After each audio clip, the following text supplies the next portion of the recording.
G'day folks, Andrew Griffiths here again, international best-selling author, 14 books. Today I want to talk about something which has been super helpful for me for many years, and this is the concept of being brave enough to zig when everyone else is zagging.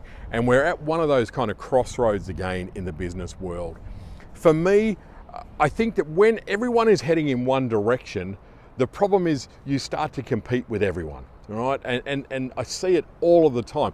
At the moment, everyone is going down the AI bandwagon. Now, AI is a great tool. Don't think for a second I'm saying it's not, but it's like everyone now is hot and sweaty about AI, my business is about AI, and everything's about AI, and AI's there, and everyone's going to get content created on AI. So every lawyer now is going to go out and get all their content created on AI, and every bit of lawyer's content is all going to be exactly the same. We're going to have this great homogenized mass of lawyer marketing and accountant marketing and business coach marketing, simply because we're all using the same tool. This logic will tell you that. Where I see the great opportunity is when everyone is going in that direction, is to go in that way. Now, I'm not saying to be a technophobe and not to use it. I use AI and I will continue to use it. But what I'm saying is now I see a great opportunity to be more human, to go in the other direction. Over the years, I've seen this in many industries, and I see it now more than ever.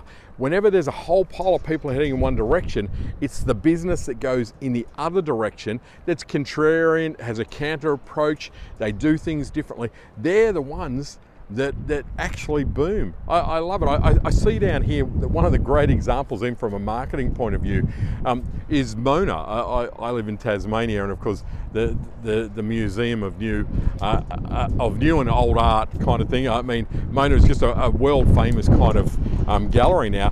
One of their greatest advertising campaigns is the 1-star reviews. That to me is such a classic thing. They've turned bad 1-star reviews into their marketing campaign, and it's hilarious.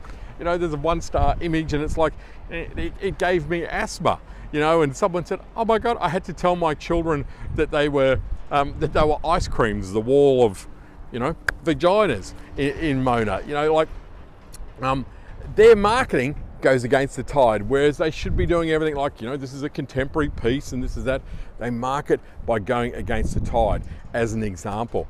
I think one of the great opportunities that we all have in business now more than ever is to go against the tide. You got to zig when everyone else is zagging. And that might be in your marketing, that might be in your product offering, that might be in your content you're creating, that might be in your business name, your branding, your product, your service. Everything can end up being different. There's a great opportunity because whilst the mass are going there are people that are looking for those people. It's so much easier to stand out.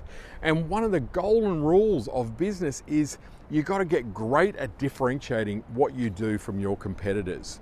And when the pack is going in that direction, all we do is start heading in the same direction and saying the same stuff. So it takes great courage to zig when everyone else is zagging. A great business that I worked with 25 years ago is called Mungali Creek Dairy. At the time, I remember the owner, a guy by the name of Rob Watson, who did one of my workshops in Cairns, a marketing workshop. There's a little guy sitting down the back of the room saying, I make organic cheese. He did something called biodynamic, milk. I didn't even know what it was, organic. And anyway, he was convinced that the world needed to go organic and biodynamic, and he had the first organic and biodynamic farm in North Queensland and probably in Australia, a dairy farm. And it said to try and convince other dairy farmers to change and grow organic milk was impossible. They all accepted X amount of dollars per litre. That's all they got, which was pittance, really. And he was offering them a better approach, but it was a harder approach. They had to turn their farms organic. It was a bit of risk. He was going to buy the milk, but they could do it as an organic milk co-op. His biggest issue, because he had huge demand, he couldn't get enough other farmers to grow their milk, make their milk organically. That was the limit, because people they want to stay with the pack. Now, 25 years later, he's got one of the most successful dairy farms in Australia. They make everything from butter and ice cream to yogurt. It's an incredible brand because he was brave enough to zig when everyone else was zagging. And I see that time and again with businesses. The brave ones who can go against the tide, can you know, swim in the other direction, now are the ones that stand out. And their marketing is so much easier, their positioning is so much easier. But it takes great courage to do that because we have a comfortableness in the herd. So my question to you is, are you brave enough to zig when everyone else is zagging? You know, are you brave enough to stand out and do what you do on your own? Are you brave enough to believe in your, you know, your message, your product, your services, and comfortable enough that it's different, you know, in that way where you can be more edgy?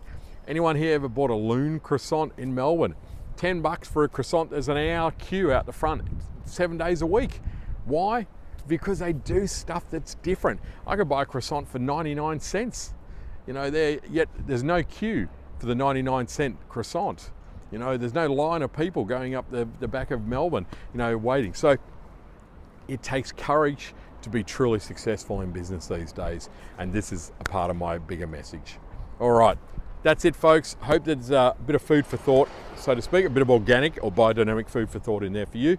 And I'll be back with some more AG business wisdom. I hope it's wisdom sometime soon. All right, bye-bye.